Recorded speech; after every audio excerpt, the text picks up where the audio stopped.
Meron po tayong 3 options na pwede nyong pagpilian ngayong nakapakinig po kayo ng cancer webinar na to, ha? Ano yung 3 options? Number 1, you may decide to do the Western medicine. Ano po yung Western medicine? Yan po yung opera, chemo, radiation, brachy. Pwede niyang gawin nyo. Number 2, you may decide to do the alternative medicine only. Ano naman yung alternative medicine? Itong itinuturo ko.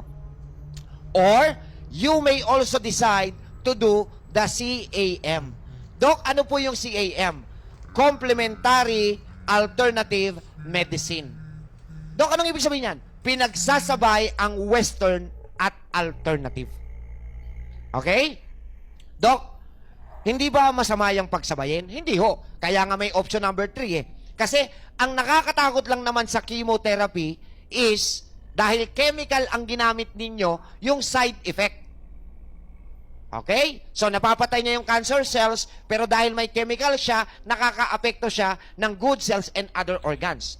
Samantalang, sa alternative naman, nutritional management ang ginagawa natin. So, yung kinemo ng Western, i-repair ngayon ni alternative. Ang tawag doon, pag pinagsabay nyo, CAM. Complementary Alternative Medicine. Kayo, masusunod, hindi po ako. Kasi ang doktor sa buhay nyo, kaya lang naming mag-advise, maging guide, pero hindi kami pwedeng magdesisyon para sa inyo. Kayo magde-decide, ukol dito. Make sure lang na nakapakinig na ho kayo ng buong health forum. Ngayon, kumbaga, shortened period lang yung ginawa ko dahil I'm discussing about cancer cells.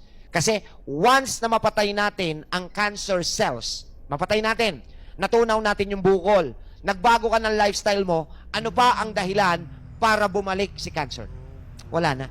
Bakit? Hindi na siya pwedeng mabuhay sa isang katawan na punong-puno na ng alkaline, na punong-puno na ng nutrisyon, wala na masyadong lason. As of now, asahan nyo, intoxicated kayo. Maraming toxins, kaya po buhay si cancer cells. So, kailangan natin tanggalin yung toxins. Okay ba yun? Okay?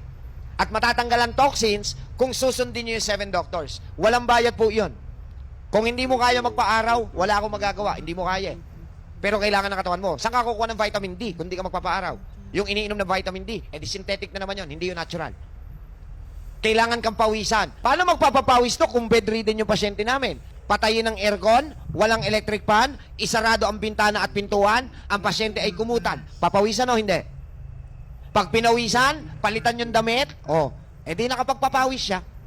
Kung hindi nyo kayang manakbo, di mag-stretching para magpapawis. Naniniwala ko lahat may solusyon. Di ba? With God, nothing is impossible. Kumain ng tama. Huwag magpapalipas ng gutom para hindi ka taasan ng acid. Bakit ba tumataas ang acid? Kasi humihingi na ng nutrisyon yung katawan nyo, ayaw nyo pang pasukan ng nutrisyon. Ang tendency, nagugutom ka, umaakyat yung acid, di acidic ka na naman. So, pabalik-balik lang ang sakit. Bakit? Kasi wala kayong natutunan sa past mistakes. So, kami po, nandito ngayon, tulungan namin kayo. Pero ang kaya naming tulong, hanggang guidelines lang. Hanggang guidance. Kasi pag nakatalikod na ho kami, hindi namin alam kung susundin nyo ako. Tama ho ba? Pero ito tatandaan nyo.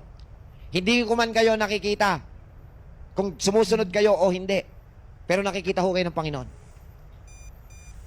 At nakikita ng Panginoon yung mga taong tumutupad sa tamang disiplina. At naniniwala ako, ipagkakaloob ng Panginoon yung kagalingang hinahanap nyo noon pa. Amen?